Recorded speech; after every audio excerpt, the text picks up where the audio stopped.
अस्सलाम वालेकुम dear students. University of Punjab का एक एंट्रेंस एग्जाम होता है जिसकी बेस पर वो हर साल आपको एडमिशन देते हैं। कई बच्चों का क्वेश्चन आ रहा है कि सर इसके पैटर्न के ऊपर और इसमें आने वाले इंग्लिश के पोर्शन के ऊपर एक वीडियो बना दे जिससे हमें नो हाउ हो जाए कि हम इसको कैसे तैयार करें। इस वीडियो के अंदर मैं आपको बताने वाला हूं कि पीयू का टेस्ट का पैटर्न क्या है, यानी कितने एमसीक्यूज होंगे और हर फील्ड के लिए किस तरीके की वेरिएशंस आएगी। इस वीडियो में एक तो मैं ये डिस्कस करूंगा, हर सब्जेक्ट की डिवीजन बताऊंगा कि सब्जेक्ट के लिहाज से कितने एमसीक्यूज आपको अटेम्प्ट करने हैं। टाइप्स ऑफ एमसीक्यूज बताऊंगा, किस तरह के एमसीक्यूज आएंगे हर सब्जेक्ट के, वो भी डिस्कस करेंगे। इंग्लिश के एमसीक्यूज आते हैं या नहीं आते, और अगर आते हैं तो वो किस तरह के आते हैं, ये हम इस वीडियो में डिस्कस करने जा रहे हैं। सो ये स्टार्ट ऑफ द वीडियो में आपको पता चल गया कि आज इस वीडियो में आपको ये कुछ मिलने वाला है। पीयू का टेस्ट पैटर्न क्या है, सब्जेक्ट डिवीजन क्या है, टाइप्स ऑफ एमसीक्यूज, इंग्लिश के एमसीक्यूज। याद रखिएगा, मैं ये भी बताने वाला हूं कि पीयू के किसी भी डिपार्टमेंट में एडमिशन लेने के लिए क्या प्रोसेस है, अगर पीयू का टेस्ट देना है तो इसके साथ भी क्या कोई टेस्ट देना पड़ता है। ये सारी बातें होंगी हमारी इस एक वीडियो में।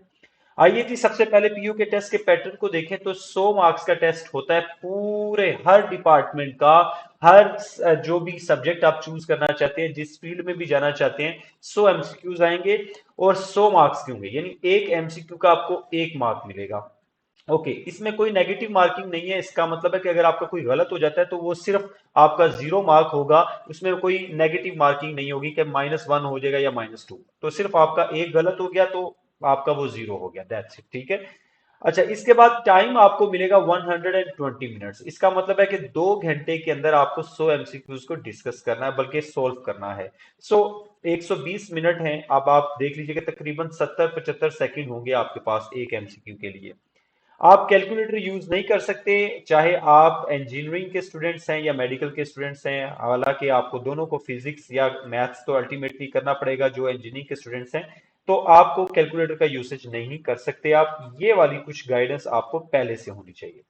अब आप जब जाएंगे, क्योंकि ये एमसीक्यू पेपर है, बबल शीट आपको मिलेगी, तो आपको बॉल पेन या मार्कर का यूज आप कर सकते हैं। लेड पेंसिल आप नहीं लेके जा सकते, कैलकुलेटर नहीं लेके जा सकते। जब आप पेपर देने जाएं, पानी की बोतल लेके जाएं, ठीक है, ताकि आपको हाइड्रेटेड रहें। ये सारी बातें जो है वो मैं गाइडेंस आपको देता रहता हूँ। आगे चले तो एफएससी प्री इंजीनियरिंग के बच्चे पहले सुने कि वो क्या करेंगे। प्री इंजीनियरिंग के बच्चे एक तो ई कैट का टेस्ट दे सकते हैं, इसकी बेस पर वो इंजीनियरिंग की अंदर एडमिशन ले सकते हैं। एक, अगर आपने ई कैट का टेस्ट नहीं दिया तो फिर आप पीयू का ये टेस्ट दीजिए। इसमें वर्बल रीजनिंग, इस वर्बल रीजनिंग को मैं इंग्लिश भी कहेंगे हम, क्योंकि इंग्लिश के एमसीक्यूज आगे जाके देखेंगे। तो वर्बल रीजनिंग मतलब इंग्लिश के क्वेश्चंस आपको 20 एमसीक्यूज आने ही आने हैं। और ये मजे की बात है, ये वो 20 एमसीक्यूज है जो हर डिपार्टमेंट में, यानी इस टेस्ट के अंदर हर किसी को ये 20 एमसीक्यूज लाजमी आएंगे।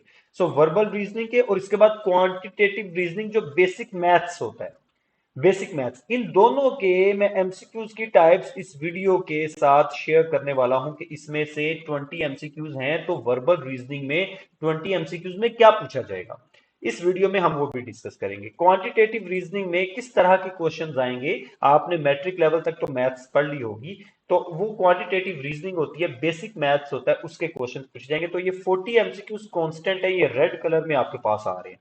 अब चूंकि प्री इंजीनियरिंग का अगले जो 60 एमसीक्यूज हैं, अगले जो 60 एमसीक्यूज होंगे, 60 एमसीक्यूज वो सब्जेक्ट के होंगे। आप जानते हैं आपके सब्जेक्ट में क्या क्या था, 3 सब्जेक्ट हैं। आप फिजिक्स पढ़ते हैं, प्री इंजीनियरिंग वाले बच्चे फिजिक्स पढ़ते हैं, आपको फिजिक्स के 20 एमसीक्यूज आने हैं। आप केमिस्ट्री पढ़ते हैं, आपको 20 एमसीक्यूज आने हैं। आप जो जनरल मैथ्स पढ़ते हैं, आपका जो मैथ्स है, जो पार्ट 1 और पार्ट 2 का है, वहां से 20 एमसीक्यूज आने हैं।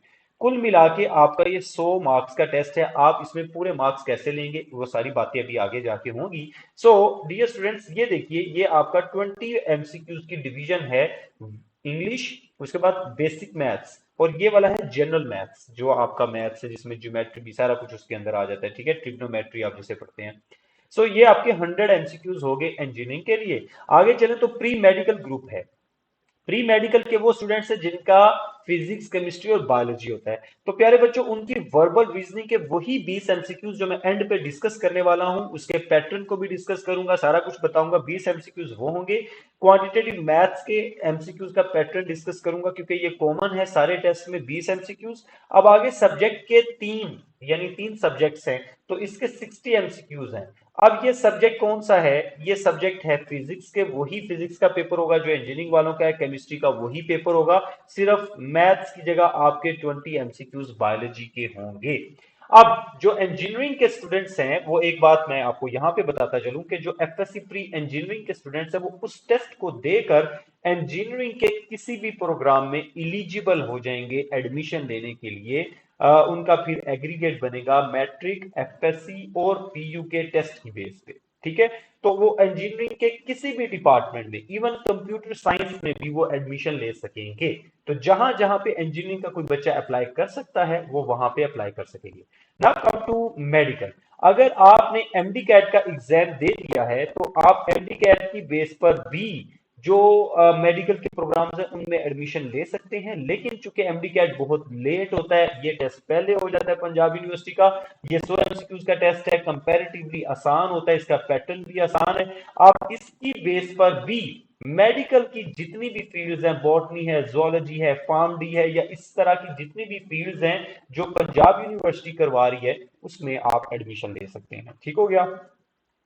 आईसीएस वाले स्टूडेंट्स आ जाए, इनका ये कोशिश होती है कि ये पंजाब यूनिवर्सिटी का college of information and technology, ये बड़ा बेहतरीन कॉलेज है, पीयूसीआईटी। इसमें कंप्यूटर की कोई भी डिग्री करना चाह रहे होते हैं, तो प्यारे बच्चों, इनको भी वर्बल रीजनिंग, जो कि इस वीडियो के एंड पे मैं डिस्कस करने वाला हूं, क्वांटिटेटिव रीजनिंग को मैं डिस्कस करने वाला हूं, 20 एमसीक्यूज, यानी ये 40 एमसीक्यूज का ये होगा। इसके बाद फिजिक्स के 20 हैं, मैथ्स के, और फिर केमिस्ट्री की बजाय इनका कंप्यूटर होगा, क्योंकि ये आईसीएस में फिजिक्स, मैथ्स और कंप्यूटर पढ़ते हैं। तो ये 60 एमसीक्यूज इनके इस सब्जेक्ट के होंगे, इनके जो साइंसेज के सब्जेक्ट हैं। तो ये इसकी बेस पर ये BS computer science, software engineering, artificial intelligence और कंप्यूटर इंजीनियरिंग के जितने प्रोग्राम्स हैं, ये उनमें एलिजिबल हो जाएंगे, उसमें ये अप्लाई कर सकेंगे और एडमिशन सिक्योर कर सकेंगे। पंजाब यूनिवर्सिटी की फीस कम होती है, ये आप लोग जानते भी हैं। इसका हॉस्टल, अगर जो लाहौर से बाहर आ रहे हैं, इसका हॉस्टल बहुत अच्छा है, इसका सिस्टम बहुत अच्छा है। सो ये अच्छी यूनिवर्सिटीज में से एक है, बल्कि one of the best universities of Pakistan है। तो आप इसमें एडमिशन सिक्योर कर सकते हैं अगर आप कंप्यूटर साइंस में जाना चाह रहे हैं। अब ऐसे बच्चे भी होते हैं जिन्होंने आईसीएस फिजिक्स के साथ नहीं स्टैट्स के साथ किया, तो उनमें सिर्फ चेंजेस आएगी कि वो फिजिक्स की बजाय स्टैट्स का पेपर देंगे, वो भी यानी 20 एमसीक्यूज इंग्लिश के वही, क्वांटिटेटिव मैथ्स वही, जनरल मैथ्स वही जो इंजीनियरिंग के बच्चों का था, कंप्यूटर वही जो आईसीएस का था, सिर्फ फिजिक्स की जगह 20 एमसीक्यूज इनके आ जाएंगे। और ये वाले स्टूडेंट्स भी अब सॉफ्टवेयर इंजीनियरिंग आप कर सकते हैं, क्योंकि इन्होंने कह दिया है। तो ये वाले बच्चे जिन्होंने स्टैट्स के साथ पढ़ा, इनके लिए तो डाटा साइंसेज है, वैसे डाटा साइंसेज में भी जा सकते हैं, साइबर सिक्योरिटी में जा सकते हैं, या आर्टिफिशियल इंटेलिजेंस में जा सकते हैं, बीएस कंप्यूटर साइंस पढ़ सकते हैं। तो ये वाले बच्चे स्टैट्स के साथ भी कंप्यूटर की फील्ड में अप्लाई कर सकते हैं। इस ग्रुप को बोलते हैं आईसीएस स्टैट्स, पीयू सीएसएस के नाम से आपने इसमें अप्लाई किया होगा। ठीक है, आप पीछे देखें तो आपने जो पहले किया वो पीयू सीएसपी, यानी कंप्यूटर साइंस इन फिजिक्स, वो है कंप्यूटर साइंस इन स्टैट्स। इससे पीछे जाएं तो आपने किया पीयू मेडिकल में, और उससे पीछे जाएं तो आपने किया पीयू इंजीनियरिंग में। ये वाली चीजें हम इसमें अप्लाई कर चुके हैं। अब आगे चले तो आगे आपके पास आता है general science, PU general science का टेस्ट। अब जनरल साइंस में पहले नंबर पे तो ये दोनों चीजें कॉमन होगी, जो कि हर टेस्ट में होंगी, मैंने पहले बता दिया। आगे देखिए, स्टैट्स के आपको 20 एमसीक्यूज आने हैं, ये वही 20 एमसीक्यूज है जो कंप्यूटर साइंस वाले बच्चे जो स्टैट्स के साथ पढ़ते हैं। तो स्टैट तो कॉमन है सबका, जो जनरल साइंस वाले भी हैं या कंप्यूटर साइंस जो पढ़ते हैं। मैथ्स जो कि आपका जनरल साइंस में एफएससी वाला मैथ्स ही होता है, बस फर्क ये होता है कि ये फिजिक्स की जगह आप स्टैट पढ़ते हैं। ठीक है, और इकोनॉमिक्स पढ़े होते हो कंप्यूटर की जगह पर। ठीक है, तो ये डिफरेंस आ गया थोड़ा सा, मैथ्स वही है। अब आपको जनरल साइंस में इकोनॉमिक्स और स्टैटिस्टिक्स के साथ आप इसमें पढ़ते हो। इस टेस्ट की बेस पर आप वो अकाउंटिंग एंड फाइनेंस वाली डिग्री में भी जा सकते हो, और जो एडमिनिस्ट्रेशन और जो दूसरी डिग्री इस तरह की जो है बीबीआईटी में जा सकते हैं, business, bachelor of business and information technology में जा सकते हैं। तो ये सारी डिग्रीज आप इस जनरल साइंस की बेस पे कर सकते हैं। इसके लिए बेतहाशा प्रोग्राम्स है जो इस टेस्ट की बेस पे आप पंजाब यूनिवर्सिटी से कर सकते हैं। आईकॉम आ जाए, ऐसे स्टूडेंट्स जो कि कॉमर्स में अपना बीबीए करना चाहते हैं हेले कॉलेज से, या बीकॉम करना चाहते हैं, या इसके अलावा जो कॉमर्स की फील्ड्स हैं उनमें जाना चाहते हैं, तो वो ये टेस्ट देंगे। वर्बल रीजनिंग वही, क्वांटिटेटिव रीजनिंग वही, अकाउंटिंग आ जाएगा, इनका मैथ्स आ जाएगा जो कि आईकॉम का मैथ्स होता है, और इकोनॉमिक्स, ये एफएससी का मैथ्स नहीं है। ठीक है, ये जो मैथ्स है ये आईकॉम का मैथ्स है। अब आपको ये 60 एमसीक्यूज मिलने हैं इसके सब्जेक्ट के, जिसमें अकाउंटिंग है, मैथ्स है और इकोनॉमिक्स है। तो इसकी बेस पे आपका एडमिशन होगा आपकी फील्ड में। अकाउंटिंग एंड फाइनेंस एक अच्छी फील्ड है, ठीक है।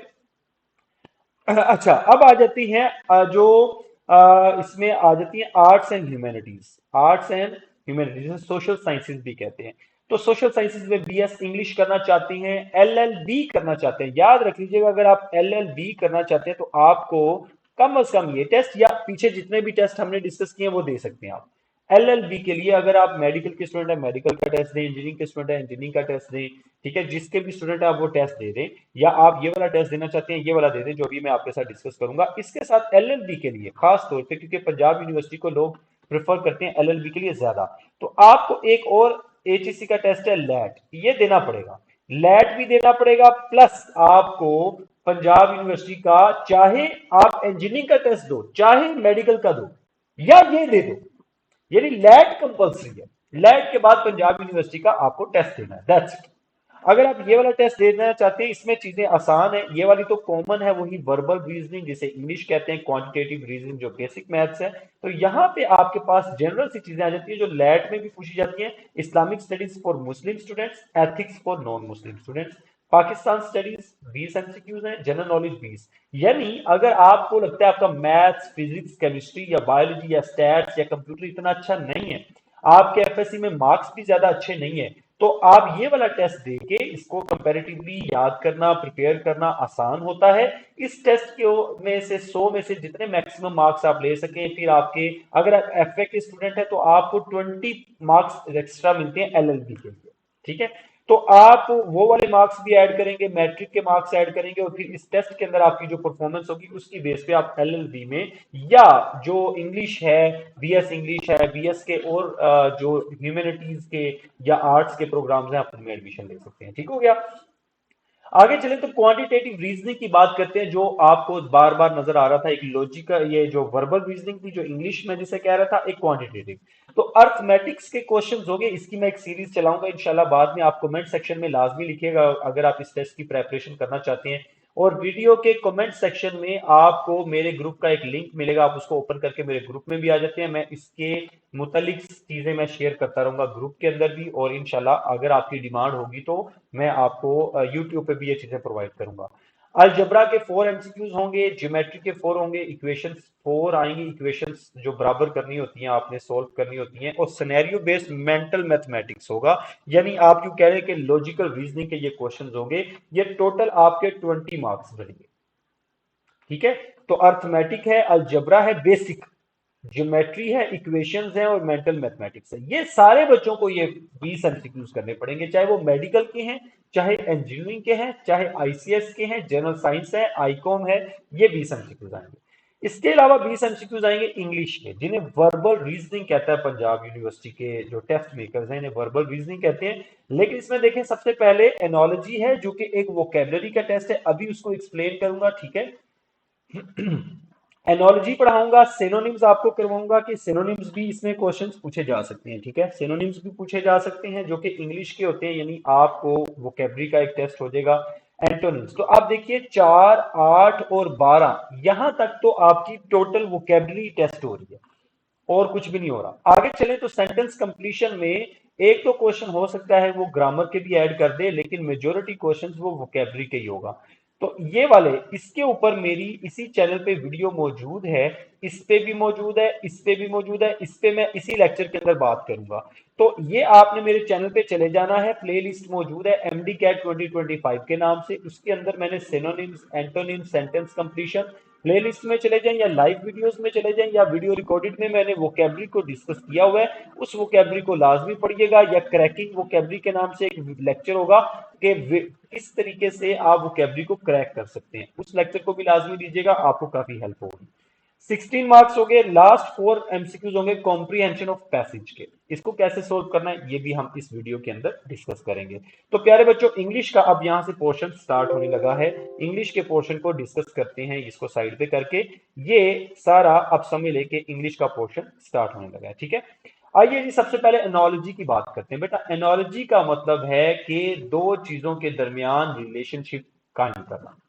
ठीक है, दो चीजों के दरमियान। ये इस्लामिक टर्मिनोलॉजी में भी यूज होता है, जिसको क्यास कहते हैं। तो ऐसे कई अहकामात इस्लाम में जिनकी डायरेक्ट हमें ऑर्डर नहीं मिलते, तो हम हमारे जो उल्मा हैं वो पहले उस मामले को समझेंगे, फिर वो जाएंगे आप वसल्लम के दौर में और देखेंगे इस तरह का मिलता जुलता कोई वाकया कौन सा था, फिर वहां पे जो आप वसल्लम के अहकामात है उससे मिलते जुलते अहकामात वो यहाँ पे इन्फोर्स कर देंगे कि ये फतवा दे देंगे कि ये इसको इस तरह करना चाहिए।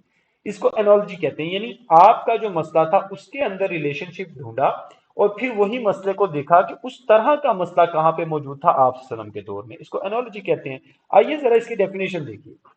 Analogy shows a relationship between two things by comparing it to a similar relationship between two other things। मिसाल के तौर पे ए और बी में कुछ अगर रिलेशन गिवन है, आपने देखना है ए और बी का क्या रिलेशन है। फिर नीचे ऑप्शंस हैं, वो ऑप्शन हो सकती है सी और डी, ई और एक्स, वाई और एम, और एक्स एंड एल। ये चार है। अब ए के फौरन बाद आ जाता है बी, आपको देखना है सी के फौरन बाद आता है डी। तो ये जो रिलेशन है इससे मिलता जुलता यही रिलेशन है।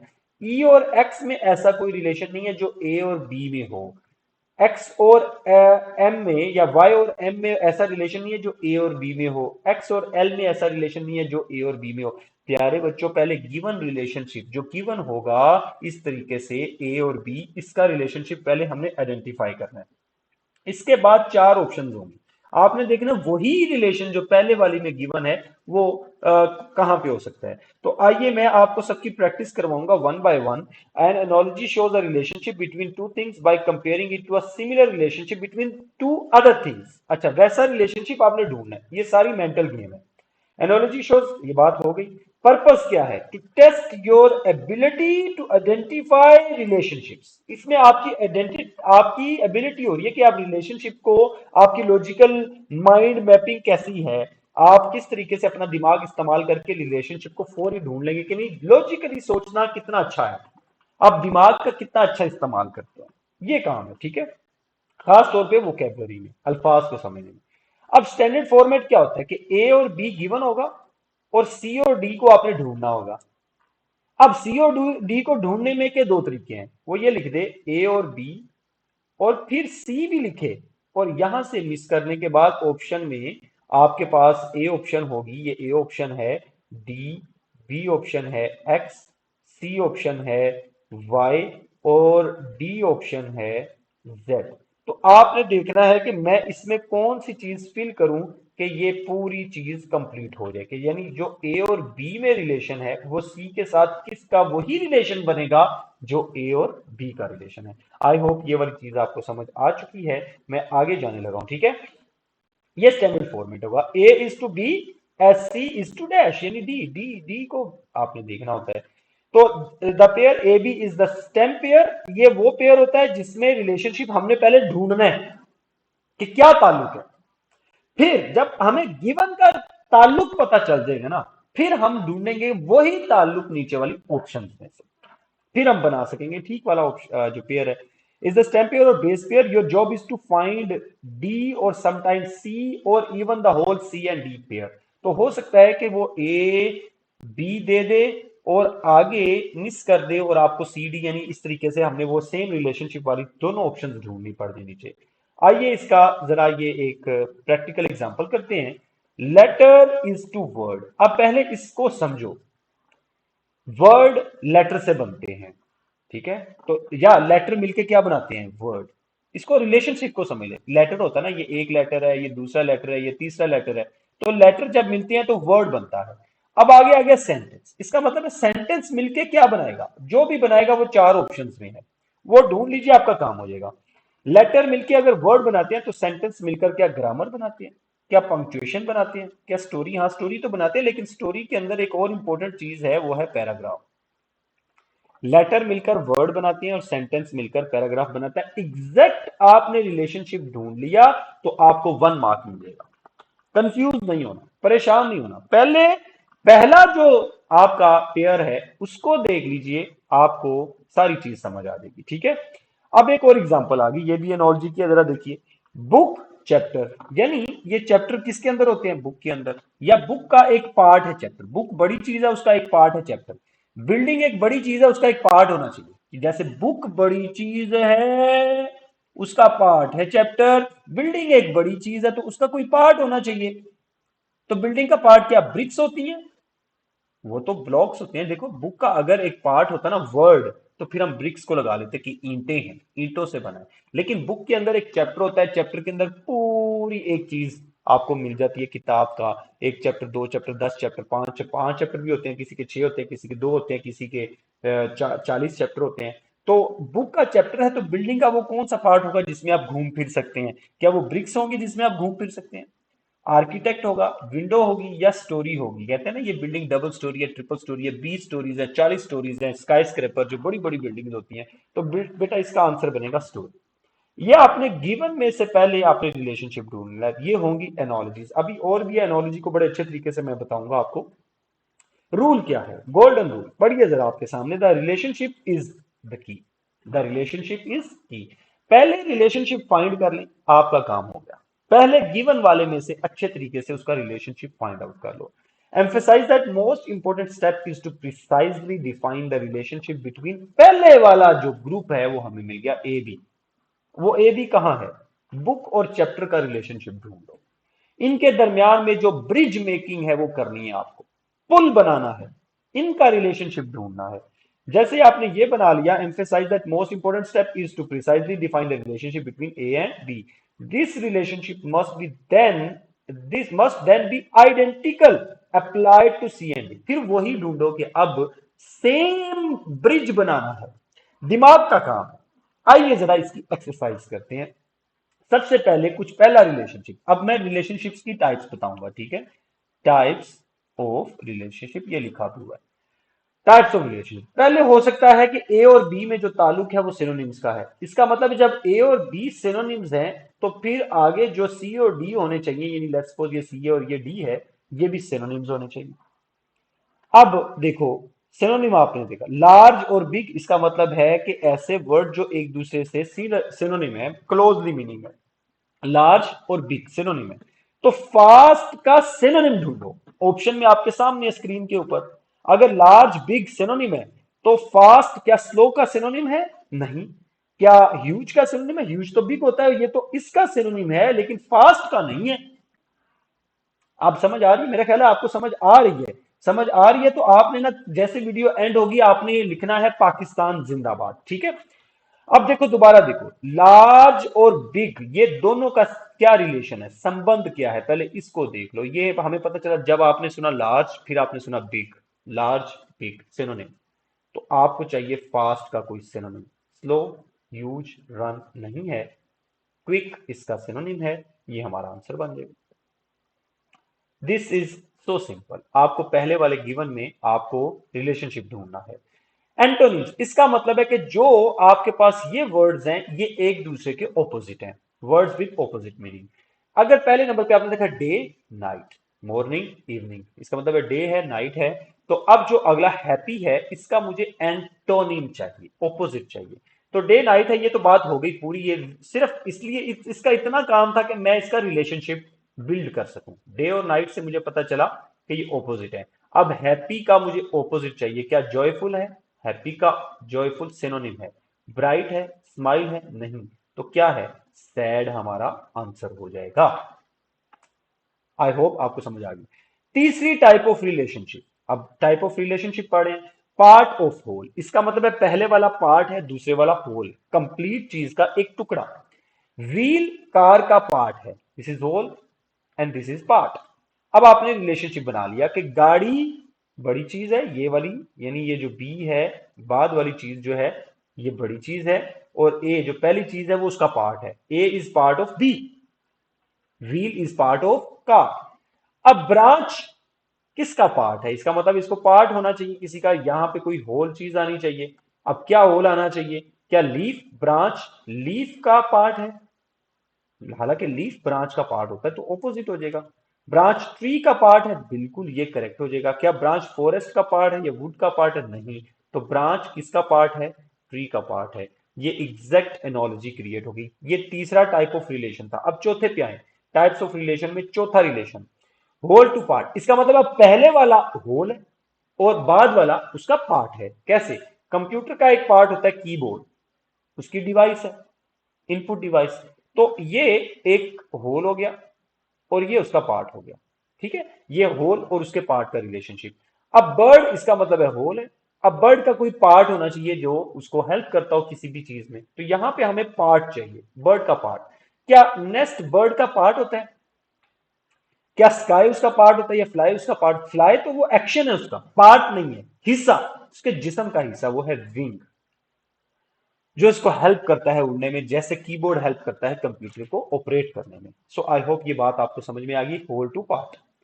अब कॉज एंड इफेक्ट, इसका मतलब क्या है कि आपको यहां पे देखा कि एक कॉज है, उसके कॉज का कोई ना कोई इफेक्ट निकलता है। कि वायरस है, वायरस से बीमारी होती है। One word is the cause, the other is the direct result और इफेक्ट। इसका मतलब है इफेक्ट पहले भी हो सकता है, कॉज बाद में भी हो सकता है, लेकिन ये काम है आपका देखना। आपने चेक कर लेना, रिलेशनशिप बिल्ड करना। जब मैंने वायरस और इलनेस को देखा तो मुझे पता चला कि वायरस कॉज करता है इलनेस, वायरस वजह बनता है बीमारी की, तो virus is cause of illness. तो एफर्ट का रिजल्ट क्या निकलेगा, यानी ये इफेक्ट है, तो एफर्ट का इफेक्ट क्या होता है, एफर्ट का रिजल्ट क्या निकलता है, क्या निकलेगा एफर्ट का रिजल्ट? क्या एफर्ट का रिजल्ट वर्क निकलेगा, सक्सेस निकलेगा? बिल्कुल निकलेगा। क्या लेजी निकलेगा, क्या ट्राई निकलेगा? नहीं। तो बेटा इसमें आपने क्या सीखा, टाइप्स ऑफ रिलेशन। इस टाइप ऑफ रिलेशनशिप में कि एक आपने रिलेशन बना लिया कॉज एंड इफेक्ट का, एक कॉज है दूसरा इफेक्ट है, पहले वाला इफेक्ट होगा तो दूसरा कॉज होगा, पहला कॉज होगा तो दूसरा उसका इफेक्ट होगा। ये आपने चेक करना है। टूल, जो चीजें इस्तेमाल करती हैं और उसको इस्तेमाल करने वाला, टूल एंड इट्स यूजर, और वो ऑब्जेक्ट भी हो सकता है। Tool and user, for example पहले नंबर पे टूल एंड यूजर करते हैं, a tool and the person who uses it. मिसाल के तौर पे हैमर है, ये टूल हो गई, और इसको यूज कौन करता है? कारपेंटर। अब ये भी ऑपोजिट हो सकता है, कारपेंटर पहले आ जाए, हैमर बाद में आ जाए। फिर आपने आगे भी ऐसा ही रिलेशनशिप ढूंढना होगा। अगर कारपेंटर और हैमर है तो आगे फिर अब हम देखेंगे कि इसमें क्या चीज आ रही है। अब पहले नंबर पे आ गया, हैमर यूज करता है कारपेंटर, तो ये हो गई टूल और ये हो गया उसका यूजर। इसका मतलब है ये भी टूल है, आगे इसका यूजर होना चाहिए। यूजर क्या, स्कैल्पल है, वो जो सर्जन यूज करता है, ये पर्सन हो जाएगा जो ऑपरेशन के लिए यूज करता है। पेशेंट सर्जरी या हॉस्पिटल यूज नहीं करते। तो प्यारे बच्चों, फिर आई होप ये छठा था और इससे छठे से मिलता जुलता, tool and object it is used on. वो टूल आप किस लिए यूज करते हो, टूल किस लिए यूज करते हो? सीजर्स पेपर काटने के लिए या कपड़ा काटने के लिए यूज होती है, तो सीजर्स के साथ पेपर है। तो सॉ किस काम के लिए यूज होती है, किस चीज पर, किस ऑब्जेक्ट के लिए यूज होती है? पहले ये देखो, सीजर पेपर काटने के लिए यूज होती है, तो आरी किस काम के लिए होती है? लकड़ी काटने के लिए। सीधी सी बात है, लकड़ी हमारा आंसर हो जाएगा। जो सॉ है कट करती है, लेकिन यहां पे सीजर पेपर कट करती है, तो सा लकड़ी कट करेगी। ये रिलेशनशिप आपने बिल्ड कर लेना। ठीक है, कारपेंटर को कट नहीं करेगी, ब्लेड को कट नहीं करेगी। ठीक है, ब्लेड होता तब भी हम वुड या कोई और चीज जो ब्लेड से काट सकते हैं वो हम लिख लेते हैं। ठीक है। 7, वर्कर एंड प्रोडक्ट। वर्कर क्या प्रोडक्ट प्रोड्यूस करवाता है? मिसाल के तौर पे आपके पास बेकर है, तो बेकर ब्रेड बनाता है या केक बनाता है। आई होप आपको समझे। टीचर है तो वो क्या है, वो टीच करता है, लेकिन उसकी प्रोडक्ट क्या हो रही है? स्टूडेंट्स हैं या कोई ऑथर है तो वो किताब लिखेगा। अच्छा देखो, ऑथर ही लिखा हुआ है वैसे। और कोई देखो ना, वर्कर है किसी भी चीज का, आपको पता है कि कई लोग वर्क कर रहे होते हैं, फैक्ट्रीज में है, कई गारमेंट्स के ऊपर काम कर रहे हैं, फिर टेलर है तो वो सूट बनाएगा। ठीक है, तो वर्कर और उसकी प्रोडक्ट क्या है? कारपेंटर है तो वो फर्नीचर बनाएगा। ठीक है, बेकर ने ब्रेड बनाई तो ऑथर क्या करेगा? जारी बात है वो किताब लिखेगा भाई। स्टोरी पेन या रीड नहीं है, स्टोरी लिखने वाला तो राइटर होता है। ऑथर क्या है? ऑथर जब भी आ जाता है वो किताब के लिए होता है। तो ये डिफरेंस है। 7 पे आपने, चार्लीस का आंसर हो गया, वर्कर एंड प्रोडक्ट। 8वें पे चले तो करेक्टरिस्टिक और क्वालिटी बताई जा रही होती है कि देखो, लेमन के क्वालिटी है कि ये सावर होता है, खट्टा। तो लेमन जब सावर होता है तो शुगर क्या होगी? सीधी सी बात है, शुगर स्वीट होगी। बिल्ड कर लिया आपने टाइप ऑफ रिलेशनशिप कि ये चीज की ये क्वालिटी है, ए चीज है और बी उसकी क्वालिटी है। तो सी कोई चीज ही होनी चाहिए कोई, और डी उस सी की क्वालिटी होनी चाहिए। शुगर की क्वालिटी क्या है कि वो स्वीट होती है, क्वालिटी बताना है शुगर की क्वालिटी कि वो स्वीट होती है। क्वेश्चन आगे नाइन्थ वाला पॉइंट है, डिग्री और इंटेंसिटी टाइप ऑफ रिलेशनशिप में कि एक वर्ड वार्म है, इसकी इंटेंसिटी है कि ये हॉट होगा, यानी कम वार्म है, ज्यादा करेंगे वार्म को तो वो हॉट हो जाएगा जिससे आप गर्मी महसूस करेंगे। कूल की इंटेंसिटी बढ़ाएं, क्या स्नो आइस नहीं, जब आप जम जाएं तो फ्रिजिड होते हैं, जम जाना। कोल्ड होता तो शायद वो भी हमारा आंसर होता कि प्लेजेंट हो तो कूल और ज्यादा ठंडा हो तो फ्रिजिड, जो जम जम या कोल्ड, ठीक है, वाटर भी नहीं होगा। 10वां देखिए सीक्वेंस होगा और उसका देखिए मॉर्निंग का सीक्वेंस है, उसके बाद आफ्टरनून आती है, मॉर्निंग के बाद आफ्टरनून। तो इन्फेंसी जो वो जो शीरखार बच्चा होता है उसके बाद चाइल्डहुड नहीं शुरू हो जाता आपका, एडल्ट तो बहुत बार जाके आता है, बेबी भी नहीं, ओल्ड एज भी नहीं, तो मॉर्निंग के फौरन बाद आफ्टरनून आती है और इन्फेंसी के फौरन बाद क्या आता है, चाइल्डहुड आता है। चीज की लोकेशन, फॉर एग्जाम्पल फिश है वो सी में रहती है तो लायन कहां रहता है, वो जंगल में रहता है, केज में नहीं रहता, जंगल में रहता है लायन। क्लासिफिकेशन, डॉग मैमल है, डॉग मैमल है, तो लिजर्ड क्या चीज है, लिजर्ड रेप्टाइल है, वेरी सिंपल। आई होप ये समझ आ गया। अब सिनोनिम्स इस तरीके से आएंगे कि आपने क्लोज मीनिंग बताना है। वर्ड है बारबेरिक, अब आपको बारबेरिक का पता होना चाहिए कि ये बारबेरिक क्या है। अगर आप वोकेबरी सीखना चाहते हो तो मेरे चैनल पर वोकेबरी का एक पूरी जो है वो पड़ी होगी लिस्ट, 1 to 30, फिर 31 to 50, फिर 51 to 80, then 81 to 110 and so on, 500 words होंगे। इनको आप तैयार करें, आपका सिनोनिम्स, एंटोनिम्स और एनोलॉजी कवर हो जाएगी इंशाल्लाह। बारबेरिक ऐसा आदमी होता है जो वहशी हो, फिरोशियस। वोरेशियस होता है वो जो भूखा हो। बैनी, बैनी का मतलब होता है फायदा देने वाला। डिक, ऐसे अल्फाज जो फायदा दें यानी दुआ देना। वोरेसिटी होता है किसी चीज के बारे में भूख, हवस को वोरेसिटी कहते हैं। सो फिरोशियस आंसर होगा। आगे चले तो एंटोनिम का मतलब है कि किसी वर्ड का ऑपोजिट निकालना, ठीक है, किसी वर्ड का ऑपोजिट निकालना। तो ऑपोजिट के लिए आप देखिए बेलिगरेंट है तो ऐसा इंसान जो दुश्मनदार हो उसको बोलते हैं कि वो बेलिगरेंट है। दुश्मनदार को क्या बोलते हैं कि वो।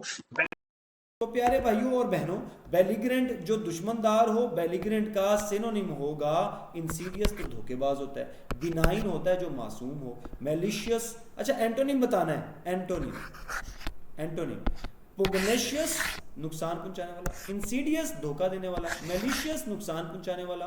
तो बेलिग्रेंट दुश्मनदार, लड़ाका, बेलीगरेंट, उसकी बैली, बैली से याद रख लेना है। वैसे मैंने टेक्निक्स बताई हुई, आप जाके एक बार पढ़ लीजिएगा प्लीज, मैं वोकैबुलरी में मैं सारा कुछ पढ़ा रहा हूँ। तो मासूम आदमी को बोलते हैं मासूम, ये इसका ऑपोजिट हो जाएगा, तो ऑपोजिट हमने मार्क कर दिया। आगे चलें तो सेंटेंस कंप्लीशन में इस तरीके से आपको सेंटेंस दिया जाएगा, आपने पहले पूरा सेंटेंस पढ़ना है। During the protest the police erected a dash to prevent the crowd from advancing. अब प्रोटेस्ट हो रहा हो तो पुलिस क्या बनाती है कि क्राउड आगे ना आए। पुलिस कोई ना कोई रुकावट क्रिएट करेगी, और रुकावट क्रिएट करने के लिए आपके पास चार ऑप्शन है। क्या वो रास्ता बनाएगी? रास्ता तो बिल्कुल नहीं बनाएगी। एवोकेशन बनाएगी, इसको प्रोफेशन कहते हैं, हॉबी कहते हैं, हॉबी को एवोकेशन। बाल छाल को कहते हैं दरख्त की। तो हमारा आंसर क्या बनेगा? बैरिकेड। ये वोकैबुलरी अगर आप सीखना चाहते हो तो मैंने आपको बोला है कि यूट्यूब पे मेरे लेक्चर्स पड़े हुए हैं, वो आप सुन सकते हैं।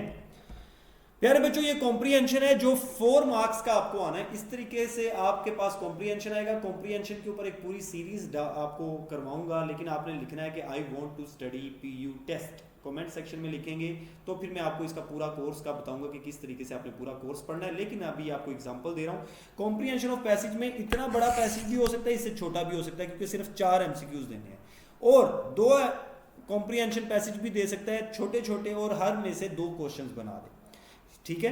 और हो सकता है 3 बना दे, किसी में से 1, किसी में 2 और किसी में फिर से 1। इस तरीके से कॉम्प्रीहेंशन पैसेज, और मोस्ट प्रोबेबली वो एक पैसेज दे के आपको 4 या 5, वैसे 4 एमसीक्यूज आने हैं तो 4 एमसीक्यूज देगा। मैंने इसमें 5 आपके लिए एमसीक्यूज रखे हैं, ठीक है।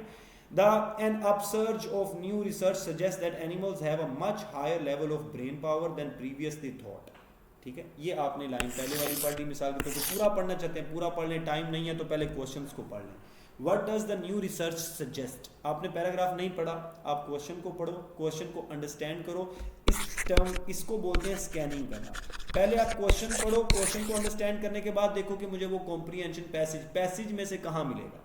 तो आइए, what does the new research suggest, आप इसका मतलब है ये पहली लाइन में हमने पढ़ लिया। An upsurge of new research suggest that animals have a much higher level of brain power than previously thought, जो पहले सोचा जाता था। आइए, animals have a higher level of reasoning, अगर आप इसको चूज कर लेंगे तो आपका आंसर फौरी गलत हो जाना, हालांकि ये आई कैचिंग है। Animals can not reason at all, नहीं ये बात है ही नहीं। Animals have a much higher level of brain power than what was earlier thought, बिल्कुल एग्जैक्टली वहां पे लिखा हुआ है प्रीवियसली और यहां पे लिखा हुआ है अर्लियर, दोनों सिनोनिम है। ये है आपका काम, एग्जैक्ट आंसर ढूंढना। 1 मार्क आपको मिल चुका है। अब देखो, मैंने पैसेज नहीं पढ़ा, एक आंसर लगा भी लिया, आगे फिर स्कैनिंग करते हैं। Upsurge as it is used in passage most nearly means, upsurge का क्या मतलब है, ऊपर देखें पैसेज को, an upsurge of new research suggest. अब अपसर्ज इस पैसेज में लेट्स सपोज मुझे भी नहीं आता, पता ही नहीं है क्या मीनिंग है, तो हम देखते हैं ब्रैकेट उसमें जाके अपसर्ज पैसेज में जैसे यूज हुआ क्या मीनिंग होगा। An increasingly large amount, a well known amount, a decreasing amount and immeasurable amount. Upsurge है ना, इसका मतलब है कोई चीज जो ऊपर जा रही हो, तो आप अपने दिमाग से सोचो तो इंक्रीजिंगली लार्ज अमाउंट हमारा आंसर बन जाएगा। वेल नोन होता तो उसमें प्रोमिनेंट या इस तरह का कोई वर्ड यूज करता। तो देखो बेटा, आपने एक लाइन से ही 2 आंसर निकाल लिए। What is queuing in animals, ये वर्ड आपको स्कैन करना है, जाके स्कैन करें, इसको स्कैन कर लो, हमारा आंसर मिल जाएगा। तो आओ देखते हैं कि ये वर्ड आपको कहाँ पे मिलता है। तो मैंने स्कैनिंग करनी है, मुझे पूरा पढ़ने की जरूरत नहीं, अगर पूरा पढ़ूंगा भी तो मैं सिर्फ इस नियत के साथ पढ़ूंगा कि मुझे वो CUING वाला वर्ड मिल जाए। If animals do have intelligence how do measure before animals, ये देख लेते हैं जी कहाँ पे जाके मिलता है, इसको मैंने भी नहीं पढ़ा हुआ, मैं आपके सामने सोल्व कर रहा हूँ।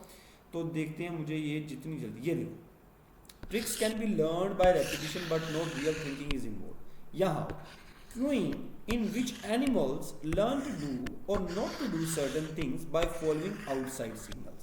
लो, क्यू जो होता है ना, ये वहां से निकला है, इसका मतलब है डेफिनेशन मिल गई। Cueing in which animals learn to do और not to do certain things by following outside signals. अब आंसर आपके सामने है। Learning what is right and wrong by following signals, एक ऑप्शन है, इसको रखना चाहिए। Learning not to do things by following outside signal, not to do वाली तो बात वैसे गलत हो जाएगी, उसने क्या है, टू डू और not to do. Learning to do things by following outside signal, ये भी एक चीज है, एक मिसिंग है, ये निकल गया। लर्निंग टू डू और not to do things by following outside signal, 2 बातें हैं, लर्निंग टू डू और not to do things by following outside signal. अच्छा, अल्फा में क्या मसला था, learning what is right and wrong की बात नहीं हो रही, उसने कहा क्या करना है क्या नहीं करना, राइट और रॉन्ग की बात नहीं हो रही, क्या करना है क्या नहीं करना, ये इसको क्यू कहते हैं। हमें आंसर वहां से एग्जैक्टली मिल गया, तो 3 मार्क्स आपके मिल गए। Question four in passage scientist define insight as a, आपने इस वर्ड को स्कैन करना, इनसाइट को स्कैन करना है। तो आपने कहां तक पढ़ा था, इनसाइट देख लें कहीं से आपको मिलता है तो। अच्छा, ये देखो, साइंटिस्ट बिलीव दैट इनसाइट, आगे उसका सारा एक्सप्लेन कर दिया गया, the ability to use tools and communication using human language are all effective measures of the mental ability of animals. लो जी, डज नॉट डेमोस्ट्रेट इंटेलिजेंस। अच्छा, क्यूइंग है जो कहता है ये इंटेलिजेंस नहीं होती कि जो आप बाहर से चीज़ें, ये अभी हमने पढ़ा था क्यूइंग क्या होता है कि एनिमल्स जो क्या करना है क्या नहीं करना ये आउटसाइड सिग्नल्स को देख के करते हैं, ये इंटेलिजेंस इससे जाहिर नहीं होती। Scientist believe that insight the ability to use tools and communication using human language are all effective measures of the mental ability of animals. Okay, when judging animals intelligence scientists look for, ये तो आगे भी लिखा हुआ है, when judging animals intelligence scientists look for insight which they define as a flash of sudden understanding. When a young gorilla could not reach fruit from a tree, she noticed crates scattered about the lawn near the tree. She noticed crates into a pyramid, then climbed on them to reach her reward. The gorilla's insight allowed her to solve a new problem without trial and error. उसने हालांकि किसी को नहीं देखा था, ये insight होगी कि जो इन अंदर से एक फीलिंग आती है, एबिलिटी आती है कि मैं प्रॉब्लम को कैसे सोल्व करूँ। बेटा, अब हमारा क्वेश्चन 4 का आंसर हमारे सामने होना चाहिए, ये है in the passage scientist define insight as, क्या ये इंट्यूशन है, डीप परसेप्शन है, फ्लैश ऑफ सडन अंडरस्टैंडिंग। अभी हमने पढ़ा था फ्लैश ऑफ सडन अंडरस्टैंडिंग, क्या ये थॉरो नॉलेज है? नहीं, तो हमारा आंसर क्या बनेगा, फ्लैश ऑफ सडन अंडरस्टैंडिंग, क्योंकि ये हमने इसको ऐसे ही पढ़ा है। मैं आपको दोबारा उस पे लेके जा रहा हूँ, पैसेज पे, ठीक है। ये देखिए कहाँ है, the ability to use tools, scientist believe that insight the ability to use tools communication using human language are effective measures of the mental ability to animals when judging animals intelligence, scientist look for insight which they define as sudden flash of understanding. ठीक हो गया, so that will be the answer. Last question, what did the gorilla insight allow her to do? Gorilla की insight ने उसे क्या allow किया था? Solve a problem without any mistake, okay, solve a problem without trial and error, solve a problem without trial and error, ये तो दोनों option same नहीं होगी, solve a problem without trial and error, okay. तो all of the above हमारा answer बनेगा, क्योंकि दो तो बिल्कुल सेम आ रही हैं, उसने मिस्टेक के बगैर किया या एरर के बगैर किया। ये हम जाके एक बार देख भी लेते हैं। यहाँ पे क्या लिखा हुआ है, शी नोटिस क्रिएट्स, ये लिखा the gorilla insight allowed her to solve a new problem without trial and error. तो बेटा फिर उसमें सारी ऑप्शन ही हमारी करेक्ट हो रही हैं, solve a problem without any mistake, trial and error, so all of the above will be correct. 4 MCQs आपको आएंगे। अगर पीयू के टेस्ट के बारे में कोई क्वेश्चन आपका हो, ये मैंने जो डिस्कस किया अपने सब्जेक्ट को डिस्कस किया, इसके अलावा अगर आप पूरी इसकी थोड़ा तैयारी करना चाहते हैं तो कमेंट सेक्शन में लाजमी लिखिएगा I want to prepare for PU test. इसके बारे में आपको इंशाल्लाह गाइडलाइन मिल जाएगी। Till next video, take good care of yourself. लाजमी सब्सक्राइब, लाइक और शेयर तो लाजमी करेंगे आप इंशाल्लाह। टेक केयर, अल्लाह हाफिज़।